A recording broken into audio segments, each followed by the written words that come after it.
Vinimos para hablar del carácter de Jesucristo. La gran pregunta es, ¿quién es Jesús? Hoy de mañana estaba predicando en la iglesia cuando se tendían mantos y palmas delante del Señor. Iba una multitud delante y de atrás y vino la prensa y empezó a preguntar, ¿quién es este? Y hasta el día de hoy la gente se pregunta, ¿quién es Jesús? Y algunos quizás dijeron es el líder de un movimiento religioso, otros quizás dijeron es un milagrero, otros quizás dijeron es un moralista, pero ninguno dio con certeza una definición de quién es Jesús. Y hoy yo quiero invitarte a pensar en Jesús. Quiero invitarte a que tengas certeza de que ese Jesús mora en tu corazón, de que estás en su reino y que vives a la luz de los valores del reino de Dios.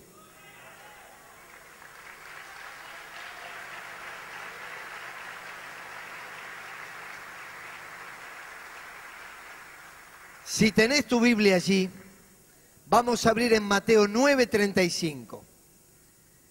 Mateo 9:35.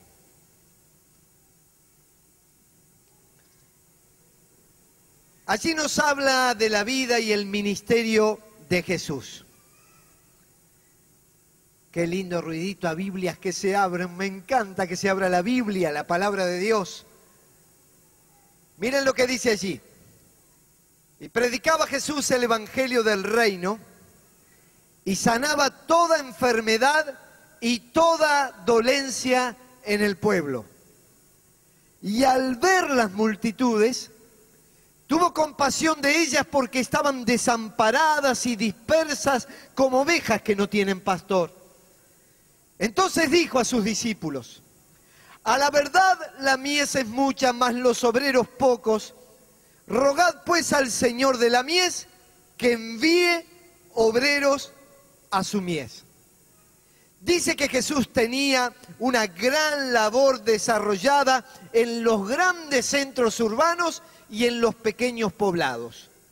Salía al encuentro de la gente, de los ricos, de los pobres, de los famosos, de los desconocidos, de los hombres, de las mujeres. Él salía a buscarlos. Porque la Biblia dice, el Hijo del Hombre vino a buscar y a salvar lo que se había perdido. No vamos nosotros en búsqueda de Dios.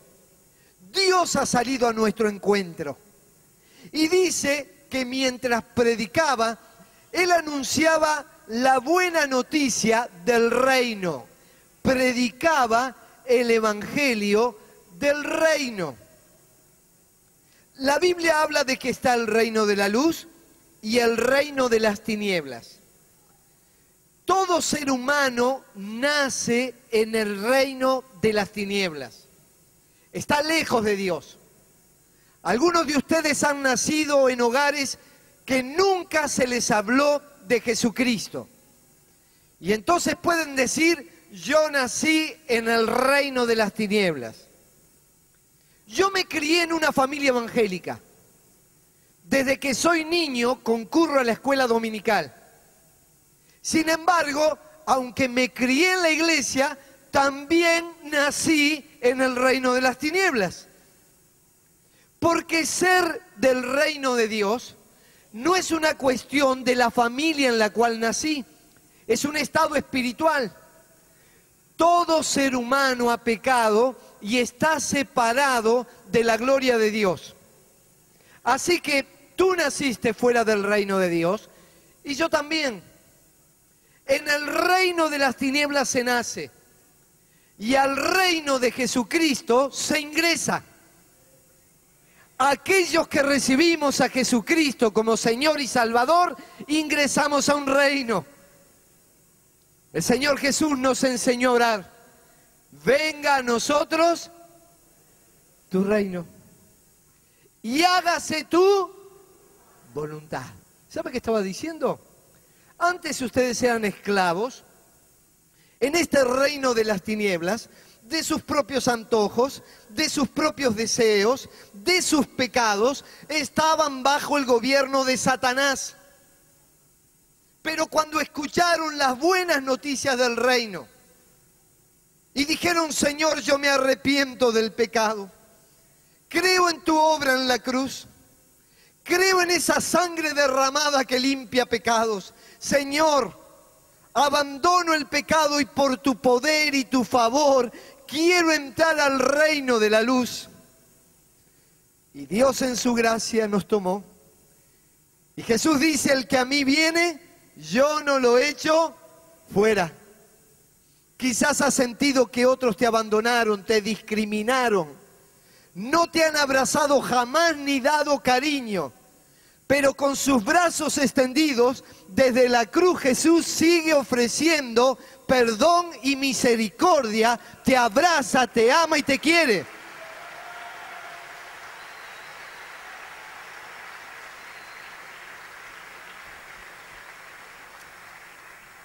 Jesús no mira tus pilchas, Jesús no mira tus títulos universitarios. Jesús mira tu corazón y Él te ama. Y Él te ama así como sos. Y Él quiere transformarte y cambiarte. Él me cambió a mí de un religioso a un hijo de Dios. Y a otros los convierte de un hombre con vicios y adicciones en personas libres. Y a otros los convierte de hogares destruidos a la formación de una familia hermosa. Lo importante para entrar al reino de Dios es haber reconocido nuestro pecado y haber ido a los pies de Jesús. Pero una vez que se entra al reino, hay un nuevo rey. Y yo no puedo vivir como a mí se me antoja, sino que debo vivir de acuerdo a las demandas del nuevo reino al cual ingresé. Y en ese reino, el Señor, el amo, el rey, se llama Jesús. Y Él dijo así: no todo el que me dice, Señor, Señor, va a entrar al reino de los cielos, sino el que hace la voluntad de mi Padre que está en los cielos. Ahora, vos sabés que en otros tiempos se usaba el vocablo Señor de manera diferente que lo usamos nosotros. Yo voy por la calle, antes me decían: che, pibe, ¿me da la hora? Pero ahora, como estoy más viejo, me dicen: Señor, ¿me da la hora? Y hoy le decimos Señor a cualquiera. Y yo soy un cualquiera que cuando voy por la calle me dicen: Señor, Señor. Pero en épocas del Nuevo Testamento no se le llamaba Señor a cualquiera. El Señor era el dueño de las tierras. Él tenía amos, él era el amo, tenía esclavos, tenía siervos. Y los siervos eran propiedad del Señor. Si el siervo tenía un conocimiento, lo tenía que brindar para el servicio del Señor. Si el siervo tenía fuerzas, esas fuerzas eran para brindarlas al servicio del Señor. Si el siervo tenía hijos, los hijos tenían que quedar bajo la tutela del Señor. Él era el amo absoluto y el jefe de todas las cosas. Pero en esa sociedad dominaba el Imperio Romano. Entonces el emperador se hizo llamar el Señor de los Señores, para asegurarse el dominio y el control de todas las cosas. Cuando dos funcionarios romanos se saludaban, uno decía: César es el Señor, y el otro respondía: es verdad, César es el Señor. Pero menudo lío se armó en el imperio, porque ahora se cruzaba uno y decía: César es el Señor, y el otro contestaba: no, Jesucristo es el Señor.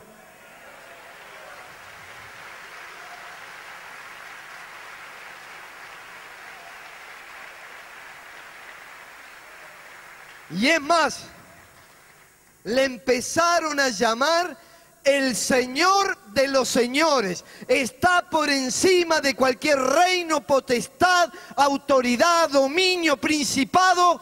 Él es el Señor de la historia, de las naciones, de las familias, de mi vida. Cuando yo recibo a Cristo, estoy asumiendo que Él es mi Señor, gobierna mi vida. Y usted sabe, al Señor no se le discuten las órdenes, al Señor se le obedecía. El esclavo no podía discutir, simplemente tenía que obedecer. De allí las palabras de Jesús: no es el que me dice Señor, sino el que hace la voluntad de mi Padre que está en los cielos.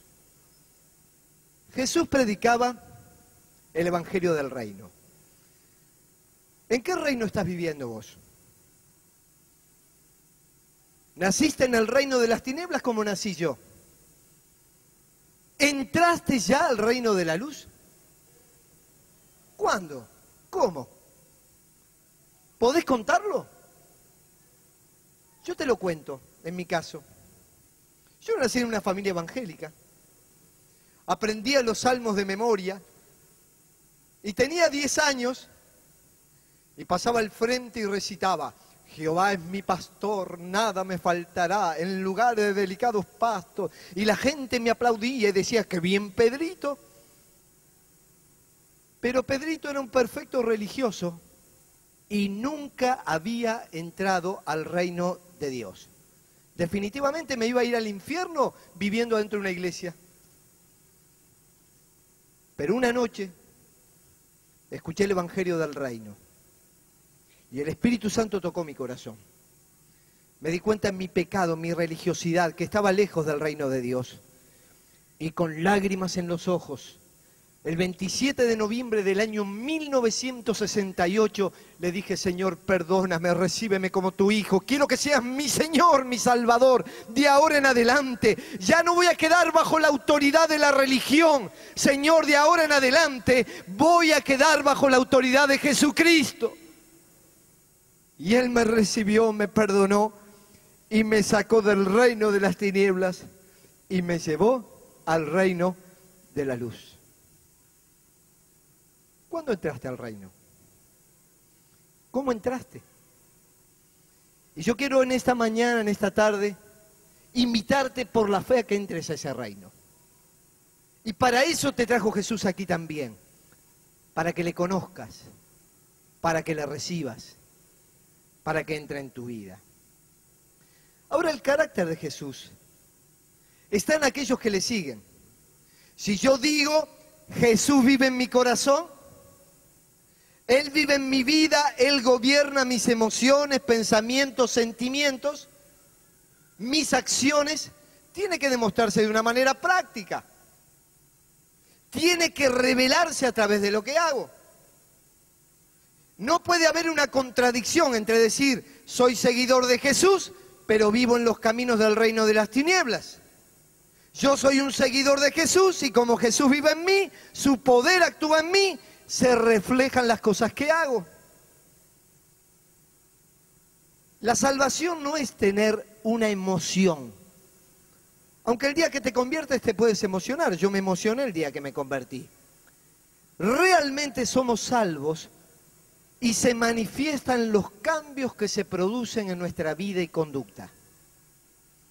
Cuando Cristo entra en nuestra vida, nos cambia. Y en la Biblia hay muchos ejemplos de hombres y mujeres que revelaron el carácter de Jesús con sus acciones. Y yo quiero mostrarte en esta tarde 3 personas que en diferentes circunstancias y movidos por diferentes presiones mostraron que el reino de Dios lo estaban viviendo hoy, aquí y ahora, y Jesús era el Señor. Y con cosas que nos pasan a nosotros. Porque estos personajes que están en la Biblia no distan mucho en sus experiencias de lo que nos tocó vivir a nosotros. El primero de ellos que quiero mencionarte se llama Daniel. La Biblia dice que era un joven inteligente, que sobrepasaba en conocimiento a sus pares y que pronto se destacó. Seguramente en el liceo rendía con las más altas calificaciones y por lo tanto era el que llevaba la bandera. Hoy decimos un verdadero traga. Y este traga, prolijito, peinado con gomina, pelo cortito, era el clásico tipo que la gente decía, qué bien Daniel. Y entonces va a parar a Babilonia, el rey Nabucodonosor gobernaba, y allí en medio del palacio había muchos bienes y servicios que se le ofrecían. Pero no se rendía culto al Rey de Reyes y Señor de Señores. Ahí se tenían los principios y valores del reino de las tinieblas. Eso quiere decir que el reino de la luz no es separarte a un monasterio para adorar a Dios.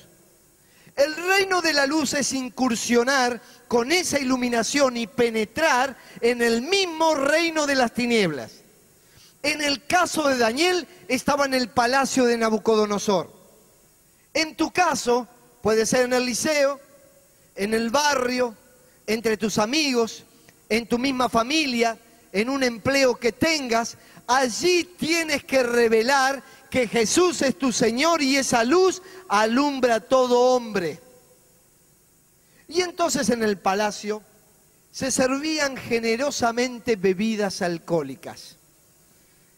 Y allí estaban y se pasaban las bandejas. Había whisky para lo más distinguido, vino barato, vino del medio, vino y se fue. Porque enseguida volaban las copas. Y vos sabés que hay drogas legales y drogas ilegales que se nos ofrecen generosamente por todas partes. Daniel salía a caminar por las calles de Babilonia y se encontraba con jóvenes en las esquinas tomando cerveza. Cuando iba al liceo, sus compañeros le decían, ¿qué hiciste, Daniel, el fin de semana? Dice, no sé, ¿ustedes qué hicieron? Nosotros nos tomamos todo, hasta el agua de los floreros. Nosotros disfrutamos la vida, gozamos, nos dejamos llevar por nuestros instintos y pasiones. ¿Y vos qué hiciste, Daniel? Y fui al Congreso a escuchar al pastor Pedro.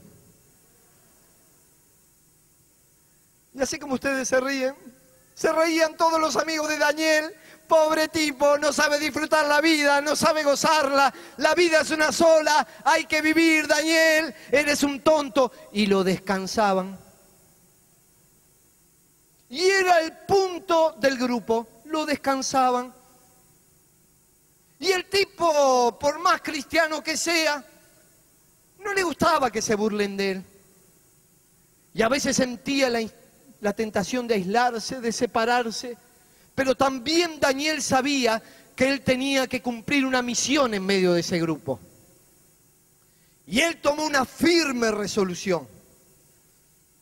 Su firme resolución propuso en su corazón no contaminarse con la porción de la comida del rey ni con el vino que bebía. Y eso fue una propuesta de su corazón. En esta mañana en nuestra iglesia estuvo el conjunto folclórico Los del Camino, de Santa Fe, Argentina.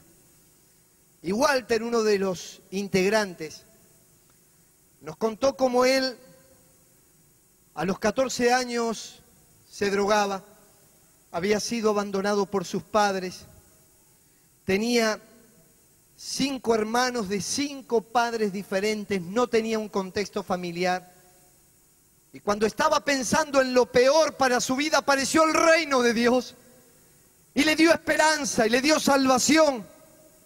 Y ese día él recibió a Jesucristo como Señor y Salvador y propuso en su corazón no contaminarse, y ese mismo día Jesús le perdonó, le liberó y le hizo una persona nueva. El reino de Dios llegó con poder, se instaló, lo cambió. le dio esperanza.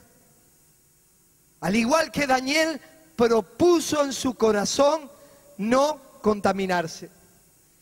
Pero a veces tenemos propuestas flojas nosotros. El Señor dijo, los obreros son pocos, y algunos dice, y flojos. Y vos fijate que los que me conocen de años saben que he predicado en muchas campañas evangelísticas. Y en lugares públicos, al aire libre, en carpas, en gimnasios. Invitamos a las personas a recibir a Jesucristo como Señor y Salvador. Y un personaje típico de toda campaña al aire libre es el borracho del pueblo. Mientras vos predicás, él se cree que vos sos un político. Y entonces vos decís, ¿por qué esto? Y dice, bien, eso es así. Y vos, tranquilo. Los hermanos lo agarran de atrás, de la solapa, así le dicen, sentate. Pero este era un borracho tranquilo el que estaba en esta campaña. Se hizo el llamado, pasó al frente. Entonces lo atendió un consejero. Le dice, mirá, ahora recibiste a Cristo. El alcohol te hace mal. Tenés que abandonarlo, tenés que proponerte en tu corazón como Daniel no contaminarte con todo esto. Y él dijo, quédate tranquilo, es la última vez que lo hago. Al otro día volvimos a predicar, volvimos a hacer el llamado, volvió a pasar en avanzado estado etílico, por no decir que estaba mamado hasta las patas. Y entonces le dice el consejero de nuevo, pero no te dijimos que el alcohol te hace mal, ¿por qué tomaste? Y él dice, bueno, ayer recibí a Cristo, hoy tenía que festejar.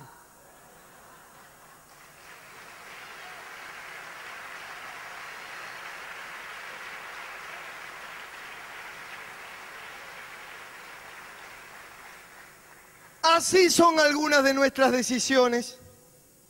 Queremos mostrarnos del reino de la luz y seguimos festejando con los criterios del reino de las tinieblas. Jesús quiere sacarnos de ese reino que nos condena, que nos aniquila en esta tierra y por la eternidad. Y la Biblia dice, libertados del poder de las tinieblas, vinisteis a ser siervos de justicia.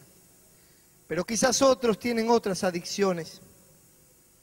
Al internet, a la pornografía, a los juegos de azar, a todo lo que el reino de las tinieblas nos ofrece y que tenemos que proponernos en el corazón en el nombre de Jesús, no contaminarnos. Les voy a hablar de otro personaje que vivió los valores del reino, el carácter de Jesús en su vida. Este se llama José. ¿Ustedes saben cuál es el sobrenombre de los José? ¿Cuál es? Pepe. Por eso al presidente le decimos el Pepe Mujica, ¿no? Porque el Pepe, José. Y José, vamos a decir el Pepe, estaba en una familia normal. Y un día el padre le regaló una linda túnica. Y con esas pilchas salió a la calle y fue a enfrentar a sus hermanos. Y sus hermanos no se bancaron que éste tuviera mejores pilchas que los demás. Definitivamente, dice la Biblia, le tuvieron envidia. ¿Qué hicieron? Lo agarraron y lo metieron en un pozo. Y como eran judíos, dijeron, ¿para qué lo vamos a meter en un pozo? Mejor lo vendemos. Porque en el pozo no nos deja nada. Por lo menos vendiéndolo nos hacemos unos mangos. Y lo vendieron como esclavo a Egipto. Y allá José, que tenía los valores del reino en su corazón, se sube al camello y mientras los hermanos le decían, chao, flaco, andate que nos sacamos el problema de encima. Y José iba arriba del camello y dice, voy a conquistar Egipto. Dios es grande, ustedes tienen que pagar plata para el pasaje, a mí me manda Dios en un camello. Y llega allá y lo venden como esclavo. Y como era un hombre que se distinguía en todas las cosas, lo llevaron para ser el esclavo en la casa de Potifar. Y al poco tiempo ascendió a los lugares de mayor privilegio y quedó como encargado de todas las cosas. Y entonces José estaba feliz y cantaba del gozo del Señor, de la alegría de Cristo. Y estaba en la casa de uno llamado Potifar, que era el capo del ejército ahí en Egipto. Y los capos del ejército y todo lo demás, no es por nada, pero se lo digo entre nosotros en voz baja, se casaban con cada muchacha, ¿no? Que la verdad, para no mirarla había que taparse los ojos. Y estaba allí José, y la esposa de Potifar, dice la Biblia, colocó sus ojos de lujuria sobre José. ¿Cómo me lo imagino yo a José? Y mira, te lo digo así, ¿viste Forlán lleno de ravioles acá? Rubio, de pinta, sacaba el físico. Yo también tengo ravioles, pero de verdura, de ricota. Pero Forlán, como Forlán, José tenía su pinta, bien trabajado en el gimnasio, personal trainer, y el tipo se destacaba. Y esa mujer le colocó los ojos encima. Y le dice, Pepe. Y Pepe hacía así. No, estoy viendo mal, decía. Tengo que ir al oculista, tengo que ir ¡Pepito! Y ya se sacaba alguna prenda más, ¿no? ¡Pepitito! Y empezó la gran tentación sexual. Le empezó a mandar mensajes de texto. Hot. Como esos que a veces se nos ofrecen por allí. Y le dice, Pepe, José, ¿querés que te muestre mi nuevo tatuaje donde me lo hice? Y José se empezó a sentir mal. Dice, ¿dónde me metí? Y le dice algo la mujer. Dice, ¿sabe una cosa, José? No hay nadie en la casa. No nos ve nadie. Y lo que vamos a hacer lo podemos hacer en secreto. Nadie nos va a descubrir. Nadie va a saber. Es un tema entre vos y yo. Pero José sabía que había una mirada que estaba permanente sobre su vida. Y era la mirada del Altísimo. Y que los ojos del Señor contemplan la tierra y sabe el Señor de cada una de nuestras acciones y motivaciones. Y esa mujer que estaba acostumbrada a darle órdenes porque era la dueña de la casa, ahora le da una orden que en este tiempo se llama acoso sexual. Y le dice, José, duerme conmigo. Y él tenía que decidir. O vivía de acuerdo al reino de Dios, sujetándose a lo que Cristo decía, o vivía de acuerdo a los patrones de conducta del reino de las tinieblas. Y era una cuestión de su corazón. Era una cuestión de decisión de su corazón. ¿Vos qué pensás? ¿Que José era de madera? ¿Vos te pensás que a José no se le movían todas las hormonas y no tenía deseos por las mujeres? ¿Vos pensás que José era una normal? Era un ser como vos, que tenía inclinación por el sexo opuesto natural, como Dios la creó. Pero él sabía que tenía que reservarse para el matrimonio. Y le dijo, no es correcto que yo te toque a ti porque eres la mujer de Potifar. Y José se mantuvo en integridad y pureza sexual, aunque la presión era enorme. ¿Te sentís presionado? Hay alguien que te está buscando. Quizá trajiste contigo abusos sexuales de la infancia que no te dejan y no te permiten tener un concepto puro de la sexualidad. Quizás estás esclavizado por la pornografía y prácticas sexuales fuera del plan de Dios.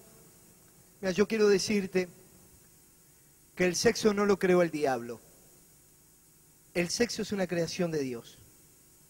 Dice la Biblia que en el principio creó Dios al hombre y a la mujer. El lunes tuve que dar una conferencia en la Facultad de Sexología. ¿Sabe qué tema me pidieron? Sexualidad y erotismo en la Biblia.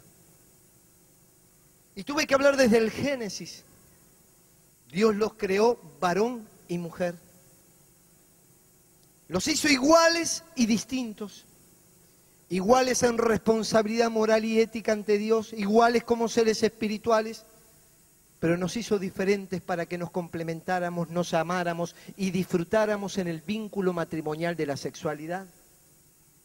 José sabía el propósito de Dios para su vida y había decidido mantenerse en pureza hasta el casamiento. Porque según la Biblia hay 3 claros propósitos de la sexualidad.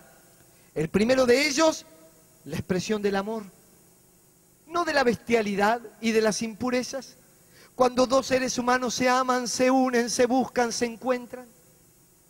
El segundo propósito es el placer. Dios nos ha diseñado para que podamos disfrutar, el hombre y la mujer, de ese encuentro íntimo y profundo. Y en tercer lugar, para la procreación. ¿Sabes una cosa? Expresión del amor, placer y procreación, pero dentro del vínculo del matrimonio.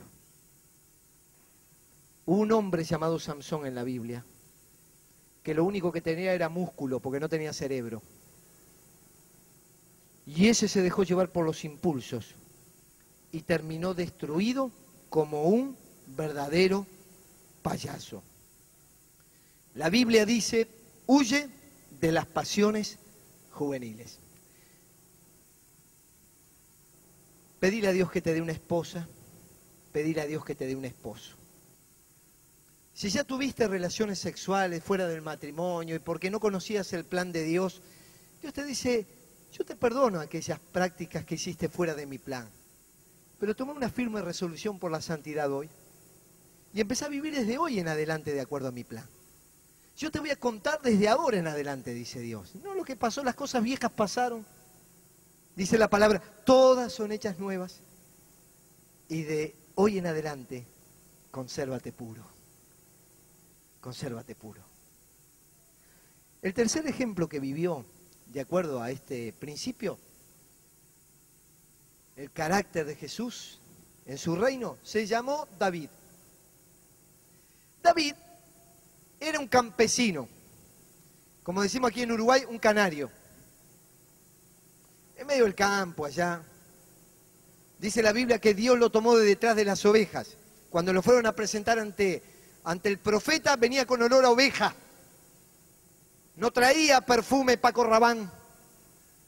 No había estudiado en las universidades de Oxford o no sé dónde. Este vino de atrás de las ovejas. Entró así, gozoso como siempre, y el profeta hizo así. Traía olor a oveja. Y bueno, Dios lo tomó a este y lo bendijo. Y saben que en la intimidad de su trabajo, él adoraba a Dios. Y componía salmos que hasta el día de hoy son una inspiración para el pueblo cristiano. Y cantaba David, bendeciré a Jehová en todo tiempo, su alabanza en mi boca estará. Y bueno, él cantaba, se gozaba, se alegraba en el Señor. Y un día el padre lo agarra y dice, mirá, yo te mando donde están tus hermanos, porque allá donde están tus hermanos, están los filisteos que nos quieren invadir. Anda a ver cómo están tus hermanos, llévale un refuerzo de mortadela, llévale un poco de yerba para que tomen unos mates, y a ver cómo están. Y allá va con la matera, con la yerbera. En la matera tenía un escudo nacional así más o menos.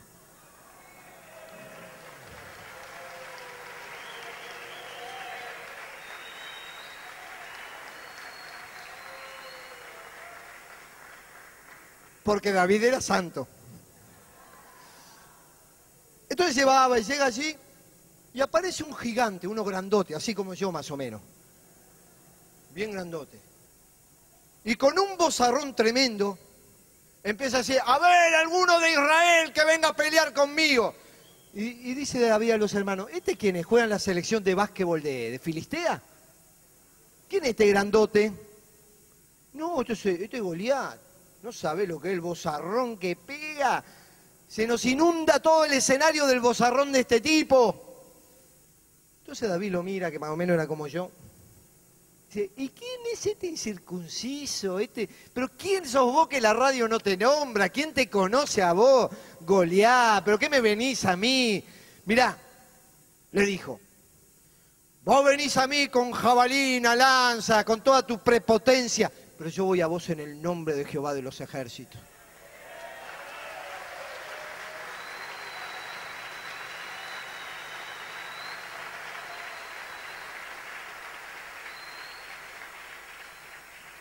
Entonces toma una piedra, empieza a revolear, venía el otro grandote así, y la sombra de Goliat iba cayendo sobre David. ¿Vieron cuando venía el grandote? Y el tipo le apunta, le pega aquí en el medio de la frente, le tiró acá, pero le pegó acá. Y el grandote cae, ¡pum! Y ustedes saben que cuanto más grande, más ruido hace, ¿no? Tembló todo, vino, le cortó la cabeza y con la cabeza en la mano se vino ante el rey Saúl. Saúl, mirá, te traje la cabecita de Goliat. ¿Pero qué? Sí, yo fui en el nombre de Jehová de los ejércitos, te incircunciso, quien lo conoce. Y bueno, contento David porque hizo lo que tenía que hacer, aparecen unas mujeres del pueblo e inventan una canción que David no se la pidió. Y la canción decía, Saúl hirió a sus miles, David a sus 10.000, y lo repetían y lo repetían. Y Saúl se calentó. Dice, así que a este dicen que mató, a mí me dicen que maté 1.000 y a este dicen que mató 10.000 y ya lo quería liquidar. Le vino los celos, le vino la envidia. Y entonces un día tocando el arpa David para Saúl, están allí y este dice, yo lo voy a liquidar, lo voy a dejar clavado contra la pared. Levanta allí la lanza y se la tira. Y este tocaba el arpa así, ¿no? Le tira la lanza y David ve venir la lanza así. Le venía para acá. Y de golpe... Oso, dice, ¿no?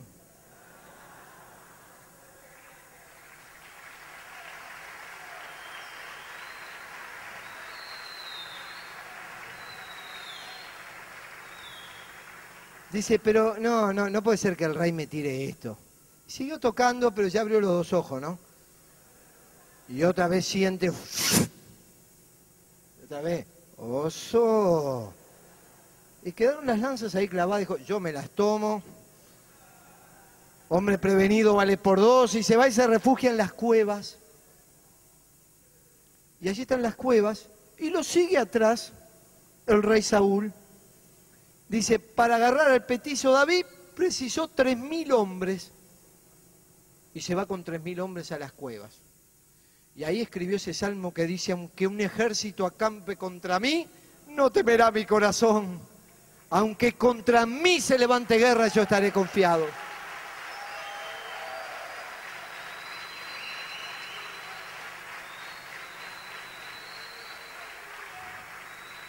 Y entonces está allí. Una noche esa de verano, viste, de calor estrepitoso, que te quitas todo. Sale de la cueva y le dicen, está todo el ejército durmiendo. No diga así. Y el gordo Saúl también. También, sí. Y yo me lo imagino a Saúl grandote, gordo, panza arriba en la noche estrellada, ¿no? Entonces roncaba, ¿no? Se le levantaba el pecho y se le bajaba, ¿vieron? Yo me acuerdo una vez fuimos a predicar con la carpa al interior y dormíamos en el suelo así, ¿no? Y había uno al lado mío que roncaba como loco, no me dejaba dormir. Yo lo tocaba así para despertarlo, él se movía un poco y cambiaba de tono. Lo único que hacía era cambiar de tono, pero roncaba como un descosido el tipo. Y Saúl era lo mismo, no lo despertaba nadie. Y entonces llega sigilosamente David.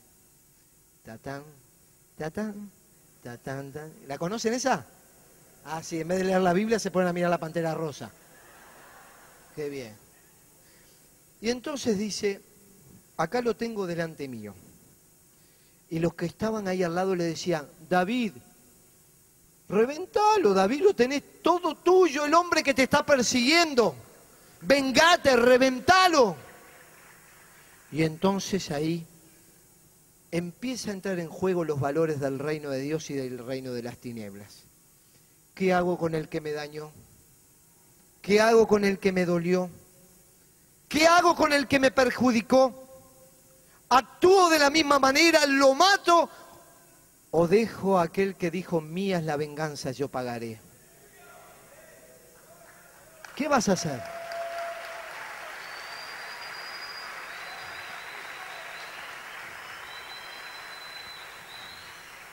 Entonces los amigos le susurraban a David, David, ahí lo tenés, Dios te lo mandó, liquidalo.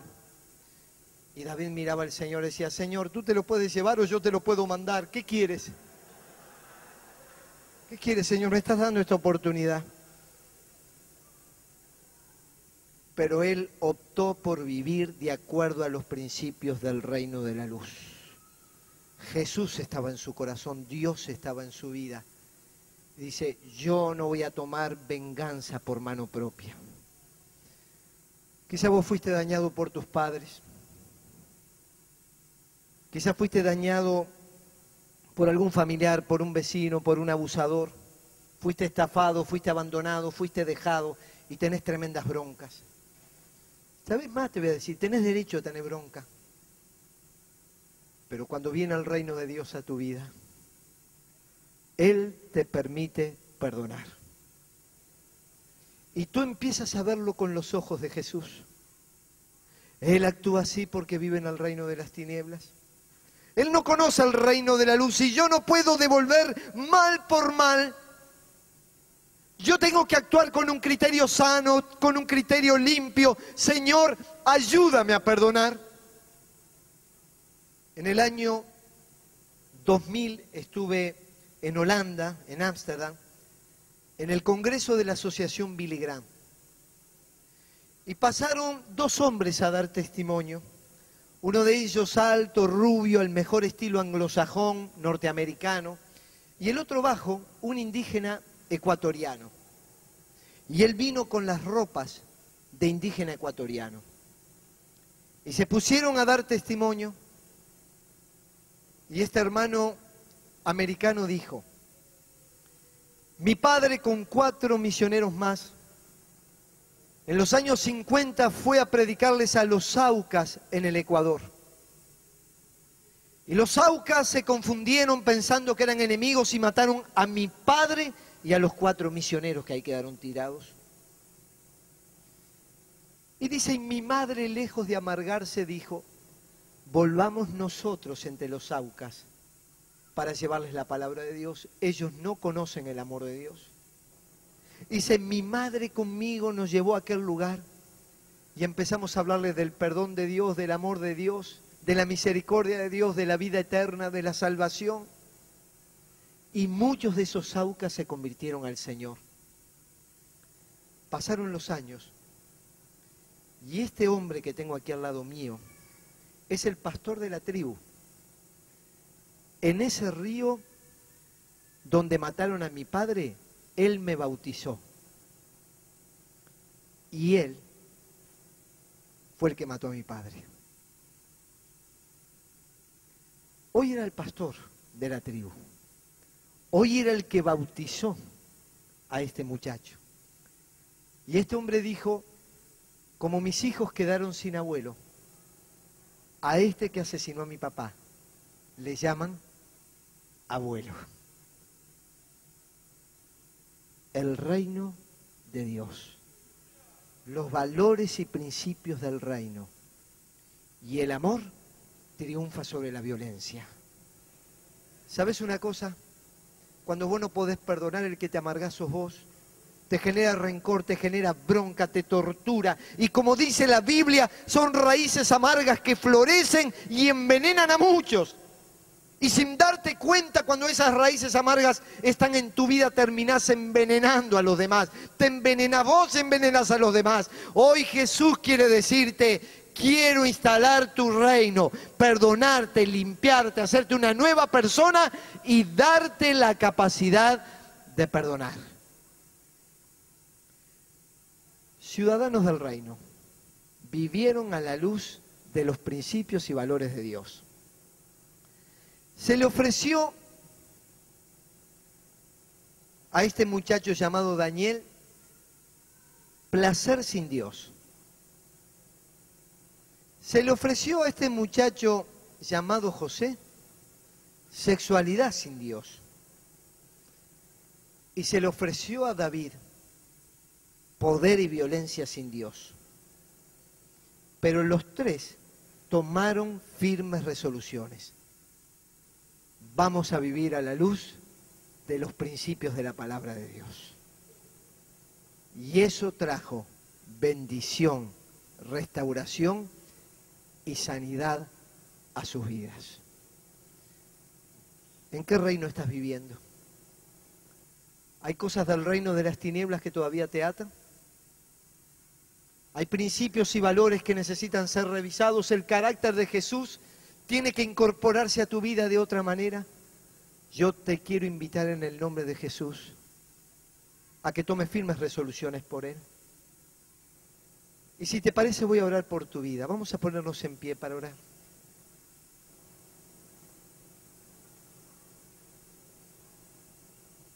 Y yo te invito a cerrar tus ojos para orar y clamar al Señor. ¿Has entrado al reino o todavía nunca entraste? No te pregunto si entraste a remar, si entraste al congreso, si entraste a este gimnasio. Te pregunto si entraste al reino. ¿Jesucristo es tu Señor, es tu amo? ¿Vives a la luz de su palabra? Pídele a Jesús: Señor, entra en mi corazón y transfórmame. Cámbiame, Jesús, cámbiame. Y si hay alguien así, yo voy a pedir que levante su mano allí donde está. Voy a orar por usted para que usted le entregue el corazón a Jesucristo. Mire, yo te invito en el nombre de Jesús a que vengas aquí delante, aquí al altar, y voy a orar por vos. Te invito en el nombre de Jesús, los que han levantado sus manos, vengan ahora en este momento. Jesús quiere obrar en tu vida, Jesús quiere liberarte, Jesús quiere perdonarte. Jesús quiere hacerte una nueva persona. Y si estás en las tribunas allá arriba, busca el espacio, caminá, vení en la búsqueda de Jesús. Yo no te puedo dar nada, pero Jesús te puede dar todo. Él quiere que le pertenezcas. Él quiere darte poder y victoria. Él quiere transformarte, que la misericordia de Él ingrese a tu vida. Dios te ama, mi amigo, mi hermano. Dios te ama. No importa qué sos, qué hiciste, qué no hiciste. No importa qué intentás ocultar. Dios lo quiere sacar a luz, pero no para avergonzarte, sino para tomar tus pecados, arrojarlos al fondo del mar y nunca más acordarse de ellos. Si tú necesitas el poder de Dios en tu vida, la transformación de Dios, la misericordia de Dios, si tienes alguna adicción escondida o conocida, si estás teniendo prácticas sexuales fuera del plan de Dios, si tienes odio, no puedes perdonar, eres rencoroso o cualquier otra falta, Jesús te invita a que vengas a sus pies, que experimentes su perdón, su misericordia, su amor. Están llegando personas de diferentes lugares de este gimnasio. Jesús te quiere bendecir, perdonar y ayudar. Él es el Señor, el amo, el jefe. No es un artículo religioso, Él es el Señor. Es el eterno, es el poderoso. Permite que Él transforme tu vida. Quiero orar por ti en esta tarde. Quiero pedirle a Dios por tu vida. Señor, en esta tarde, gracias porque tu palabra fue expuesta y muchas de estas personas, estos queridos, amados por ti, Señor, han venido a los pies de Jesucristo. Señor, toca estas vidas, Señor. Señor, que de hoy en adelante ellos comiencen a vivir de acuerdo a las demandas de tu reino. Quita, Señor, todo vestigio del reino de las tinieblas y permite que de hoy en adelante sean llenos con la gracia y la gloria del reino de la luz. Señor, yo te pido de todo corazón, limpies los pecados con tu sangre, des poder y autoridad para vencer toda tentación y todo obstáculo. Señor, yo te pido que les liberes de aquello que los esclaviza, que los ata, y que de hoy en adelante comiencen una nueva vida contigo. Oh Jesús, dales victoria espiritual, dales victoria sobre el pecado. Señor, que de hoy en adelante como ciudadanos del reino, ellos puedan experimentar que sus vidas, su lenguaje, sus sentimientos, sus pensamientos son tocados por tu gracia y tu poder. Ten misericordia de ellos, Señor, que este día sea marcado como el día del encuentro con Jesús. Lo pedimos en el nombre de Jesús. Amén. Amén.